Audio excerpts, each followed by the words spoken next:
Bonjour, c'est Crypto et j'espère que vous allez bien aujourd'hui. On va passer en revue tout ce qui s'est passé sur le Bitcoin et sur la crypto. On va commencer tout de suite par les nouvelles avec KuCoin et ses deux fondateurs qui sont inculpés pour infraction à la loi sur le secret bancaire et globalement le blanchiment d'argent. Alors très intéressant ce fonctionnement-là. On savait déjà que KuCoin était un petit peu sur la scène depuis un certain temps. Ce n'est pas le seul. Je pense qu'on va en avoir un autre dans assez peu de temps. Mais c'est le principe des USA. Les USA disent pas trop de choses quand vous essayez de récupérer des clients américains, mais une fois que c'est fait, ils vous disent, bah écoutez, vous êtes gavés sur notre dos, vous avez récupéré des clients américains, vous avez fait de l'argent avec, mais vous avez pas fait de la compliance, ou en tout cas pas suffisamment, donc merci de payer un chèque et de passer par la case prison pour les dirigeants, et c'est exactement ce qui va se passer sur KuCoin. Alors personnellement, j'ai lancé l'alerte sur le Discord en expliquant que il valait mieux prévenir que guérir, même si on nous dit que les fonds sont sécurisés sur KuCoin, je préfère tout simplement partir, en fait, le peu de fonds que j'avais sur KuCoin sont sortis de façon à ce que tout soit protégé, et pour moi c'est toujours le plus important, prévenir que guérir. On ne sait jamais ce qui peut se passer par la suite, ce qu'on peut découvrir par la suite, donc on prend toujours un maximum de recul.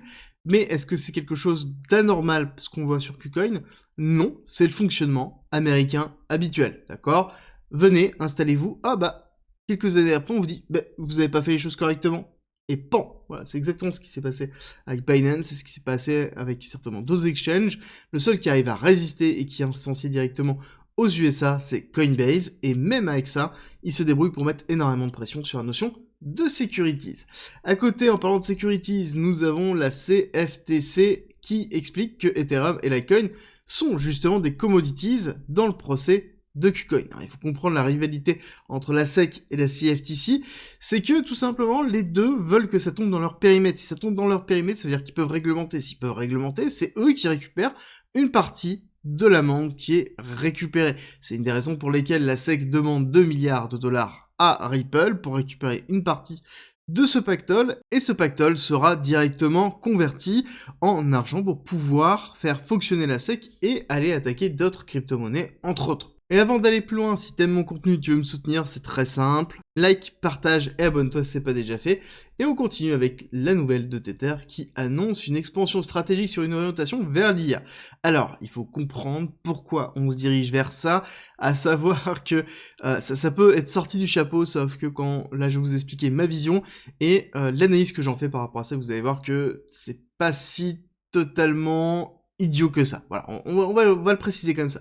C'est vrai que quand on parle comme ça, on a l'impression vraiment que c'est sorti du chapeau, mais il faut comprendre que Tether est vraiment sur la sellette actuellement. Le business model qu'ils ont est un business model basé sur le fait qu'ils émulent tout simplement l'USDT. Donc c'est-à-dire qu'ils vous donnent un USDT contre de votre dollar, et à côté ils vont faire tout simplement de l'argent sur votre dollar. Plusieurs choses sont en train de se passer, une phase de réglementation très forte sur les stablecoins aux USA, dans lequel certainement Tether ne sera pas capable de pouvoir se conformer. Et c'est un petit peu ce que l'on voit ici, dans lequel on a quand même une tentative de Tether en essayant d'être OFAC compliant. Ça veut dire qu'ils essaient de pouvoir appliquer les normes OFAC, mais ça ne fonctionne pas assez. C'est-à-dire qu'ils gèlent par exemple des portefeuilles qui ont été sanctionnés par l'OFAC, mais il y a quelque chose qu'ils ne pourront pas changer, c'est que Tether n'est pas américain et ne tombe pas en fait sous la coupe américaine, ce qui n'est pas le cas de Cycle, son concurrent qui sort l'USDC. Donc forcément il y a une pression très forte au niveau de Tether, et on pense, et slash on sait, qu'il y a de grandes chances que Tether ne puisse plus exercer le métier qu'elle a actuellement, ou en tout cas perdra énormément de parts de marché. C'est une entreprise qui est excessivement rentable, hein, on parle de plus de 6 milliards de dollars générés en profit directement, juste sans rien faire, hein. Ils sont 60 gars dans la boîte et ils font 6 milliards de dollars de bénéfices, donc forcément c'est un business ultra lucratif, dans lequel nous avons aussi BlackRock qui est en train d'arriver avec son fonds tokenisé. Parce que globalement, ce que fait ici Tether, c'est qu'il prend vos dollars, ils vont les placer sur des bons au trésor, ils récupèrent 3, 4, 5% dessus, et ces 3, 4, 5%, ils les gardent pour eux, et en échange, bah, tout simplement, ils vous assurent que quand vous les récupérez, votre USDT, bah, vous avez la possibilité. Et ce qui est important de comprendre, c'est que la rotation qui est en cours, parce que c'est une rotation, c'est qu'ils sont en train de se dire, ok, comment on fait pour faire une rotation de business, dans le sens où certainement on va pas pouvoir exercer aussi bien le business qu'on fait là, on va peut-être perdre 50, 60, 70% de nos parts de marché. Comment on entame notre orientation, et je pense qu'on va avoir un mix, une forme de VC/advisor, et principalement tourner autour de l'orientation de l'intelligence artificielle et des nouvelles normes. Alors voir comment ils vont structurer ça, mais c'est très intéressant de voir que pour eux, c'est une solution qui est vraiment très très importante.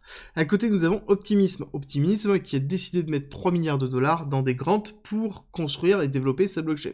Très important, on sait très bien que pour qu'une blockchain fonctionne, il faut qu'il y ait des développeurs dessus qui construisent des applications décentralisées, qui attirent des utilisateurs. Si les utilisateurs n'ont pas de raison de venir utiliser votre blockchain, ça ne fonctionnera pas, et d'où l'intérêt d'avoir des grants, et ce qui est plutôt positif pour Optimism. On rappelle que Optimism a aussi ce qu'on appelle l'OP-Stack, l'OP-Stack étant la boîte de Lego Optimism, qui est mise à disposition des développeurs en disant « Tiens, prends cette boîte de Lego et va construire des blockchains dans lesquelles tu construiras peut-être des applications, et tout ça, c'est relié directement sur Optimism. » C'est quelque chose qui fonctionne très bien, à voir si 3 milliards, ce n'est pas déjà beaucoup, et comment ça va être réparti, c'est ce qui va être le plus important pour voir comment ça va se passer, parce que je pense qu'on aura certainement des projets qui vont s'en servir pour drainer énormément de liquidités, ça va être à surveiller. Alors, petit tour de la journée sur les ETF Bitcoin, plutôt positif. On a toujours notre gros dump magistral que l'on retrouve au niveau de Grayscale Capital, 324 millions de dollars qui sont dumpés. BlackRock, 35 millions, très faible, et à côté Fidelity, 260 millions, et quand on regarde ici, on voit qu'en effet Fidelity arrive à tenir bien BlackRock, et certainement, je pense que pourra arriver soit à le dépasser, ou soit à être identique. On est quand même relativement loin, quand on regarde ici, BlackRock, c'est quand même 243 000 BTC, et à côté Fidelity, c'est 139 000. Bon, on a quand même 100 000 d'écart, un petit peu plus, mais ça reste le bon sens. Ce qui va être intéressant de voir, ça va être en effet la fin de semaine. Est-ce qu'on est toujours dans cette dynamique-là? Je pense qu'on va être plus dans une dynamique qui ressemble à cette partie-là, plutôt qu'à celle-ci. Ça va être déterminant de toute façon, en tous les cas, dans la pression haussière et la pression baissière que l'on va retrouver sur les cryptos. On va revenir dessus dans quelques instants. Petit point macro, toujours en stand-by après cette semaine qui a été, la semaine dernière, qui a été relativement forte, je vais vous expliquer pourquoi, mais surtout ce qui est important, c'est qu'on attend les chiffres du PIB jeudi. Si on reste dans l'attendu, bon, en l'occurrence, on ne bougera pas, on restera relativement calme sur toute la semaine et début de semaine prochaine. Pourquoi? On a une analyse de Alexandre Baradez qui est très intéressante, qui reprend en fait l'analyse de Bank International Settlements, qui ont essayé de comprendre ce qui se passait exactement en termes de gestion du marché action. Il faut comprendre que là, le marché action est quand même en hyperactivité, et comme le souligne régulièrement Alexandre Baradez, c'est quelque chose qui est anormal. Alors le problème, c'est qu'il est quand même très centré autour de cette compréhension de cette anormalité, alors que de base, il faut associer que le marché peut avoir des phases qui sont erratiques, dans lesquelles il n'y a pas de raison à proprement parler, pour expliquer si oui ou non, en fait, ça s'est passé. Mais derrière, on a quand même une analyse qui a été effectuée, c'est que, en effet, Jérôme Powell, et donc la Fed, est vraiment ce qu'on appelle un volatility killer. Ça veut dire quoi? Ça veut dire qu'ils sont là pour éteindre les peurs que l'on pourrait avoir sur l'ensemble de la macroéconomie. Dès qu'on voit qu'il y a une petite tension qui se met en place, bah à ce moment-là, on va faire une annonce, ou en tout cas, on va aller dans la direction du marché action pour apaiser. Et c'est dans ce que l'on voit, on a un VIX qui est vraiment très bas, et on est dans des niveaux qui n'arrivent pas, en fait, à se structurer à la hausse. On n'a pas de volatilité. Il faut comprendre, le VIX, c'est l'indice de volatilité du S&P 500. C'est globalement la représentation du prix des options sur le S&P 500 qui nous donne globalement le degré de couverture des fonds et des personnes qui sont exposées. Ça veut dire à quel point je considère que potentiellement je pourrais avoir une augmentation de la volatilité à la hausse ou à la baisse, et à quel point je me couvre. Là actuellement, ça nous dit que le marché pense que ça va continuer comme ça, dans le même degré de volatilité actuel. Ça veut dire qu'on va partir sur une ligne linéaire de progression au niveau du S&P 500 et le reste. Ce qui est très intéressant, et quand on regarde un petit peu les plots qui ont été donnés lors du dernier FOMC, FOMC étant ces derniers temps les moments cruciaux des mois et des années, c'est la représentation, quand est-ce qu'on va en effet baisser les taux de la Fed, les taux directeurs, quand est-ce qu'on va entraîner ce pivot.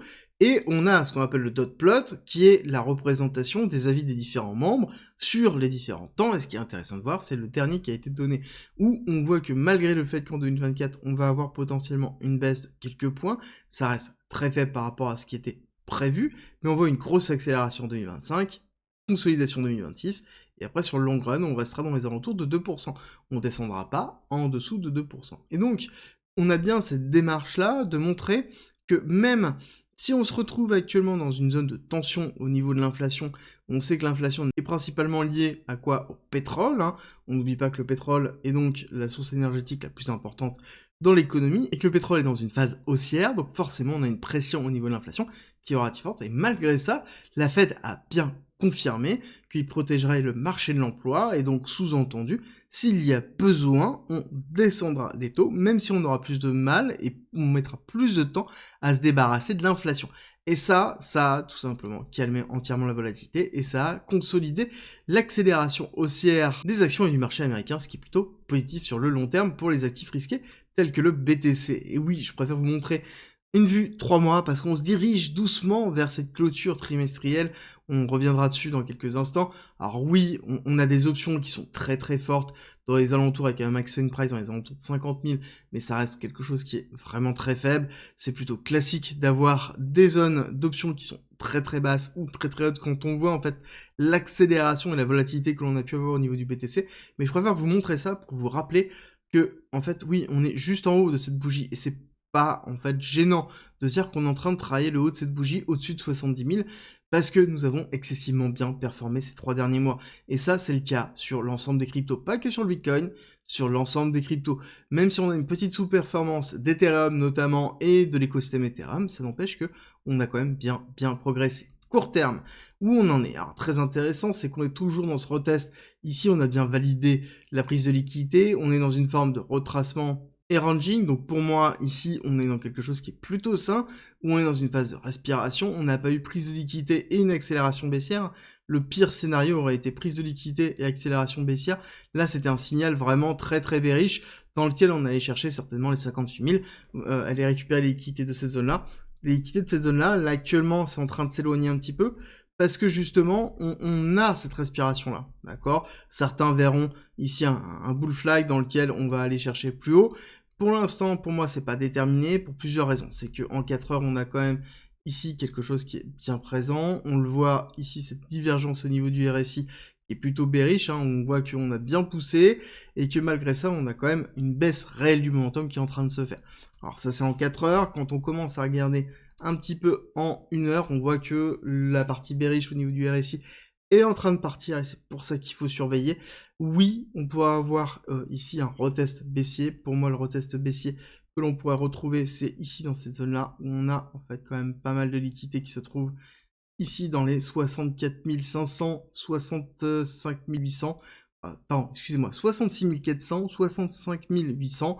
Bon, globalement, on a une petite plage dans lequel on pourra avoir un retest récupération de la liquidité qui se trouve là, liquidité que l'on retrouve ici. Alors là, on voit, hop, tac, ici, on voit qu'on a un petit pool de liquidité qui est en train de se former là. Et donc pour moi, c'est un retest potentiel que l'on pourra retrouver là. Le gros pool de liquidité étant au-dessus. Et quand on regarde un petit peu l'open interest, j'ai un order flow qui se stabilise, ici au niveau de l'open interest. Ensuite, je vais avoir une augmentation du phoning rate, donc ça veut dire que j'ai de plus en plus de personnes qui sont en position ou qui maintiennent leur position. Donc on a quelque chose de cumulatif qui est en train de se mettre en place. J'ai une augmentation ici des longues, donc ça veut dire que potentiellement je pourrais faire un petit dip, récupérer la liquidité et ensuite repartir. Ce serait tout à fait cohérent. Après, vu ce que nous a expliqué et nous a montré Bitcoin depuis quelques jours, quelques semaines, quelques mois, en fait, on n'a pas le temps, d'accord? On n'a pas le temps, on continue à pousser très fort, on sait qu'on a de l'équité supérieure à 73 000, 74 000, on sait qu'on a les ETF qui sont en train d'être rachetés en ce moment. Bon, bah, il est fort probable d'avoir une hyper accélération quand même, d'accord? D'être dans cette forme de bull flag. Personnellement, tant que je n'ai pas un retour de la volatilité suffisamment fort, pour moi, je considère qu'on est potentiellement dans la mise en place d'un range qui peut se faire comme ça pendant l'attente du halving, d'accord? Pour moi, il n'y a pas forcément de tendance qui est en train de se structurer, on est dans une phase de respiration. Donc oui, on a une zone basse qui a été donnée ici, une zone host qui a été donnée ici, mais ça ne veut pas dire qu'on ne peut pas aller chercher la liquidité ici, puis redescendre, rechercher la liquidité là, d'accord? On peut être dans une zone de temporisation qui est plutôt classique dans une zone pré-halving. Alors vous allez me dire, oui, le cycle est quand même pas classique, je suis d'accord avec vous, mais ça ne veut pas dire qu'on ne peut pas retourner dans des zones qui sont plutôt classiques, d'accord? Je vous remets en long ici. On voit que potentiellement on pourrait avoir, on prend le pinceau, une zone basse ici, zone haute qui est dessinée ici. Et zone basse, on va retaper la zone haute, on va retaper la zone basse, on va retaper la zone haute. Hop, tac, tac, pullback, et on part. Ok, là on a en fait un gros signal. Mais on peut rester dans une zone de ranging pendant peut-être encore 2, 3, 4, 5, 10 semaines, le temps que le marché en fait reprenne des forces et que le halving passe, et que derrière on ait un arrêt de la pression baissière aussi de Grayscale Capital. Ça prend du temps, je vous ai donné entre 1 mois et demi et 3 mois, en fonction de leur capacité à pouvoir dumper, et de combien on considère qu'ils vont garder de Bitcoin, mais encore une fois, il va falloir être patient. Et en parlant de patience, je vous rappelle que vous avez en commentaire et en description un guide d'investissement pour vous aider tout simplement à comprendre comment ça se passe, définir vos zones d'achat parce que il va se passer des choses sur les altcoins, ça je peux vous le dire, si on reste dans une forme de ranging. Et vous avez bien sûr toute la partie gestion des ventes, 30 pages concises pour construire une stratégie et pouvoir gérer ce qui se passe actuellement. C'est 100% gratuit et c'est en commentaire en description si ça vous intéresse. Et nous on se retrouve très vite pour une nouvelle vidéo.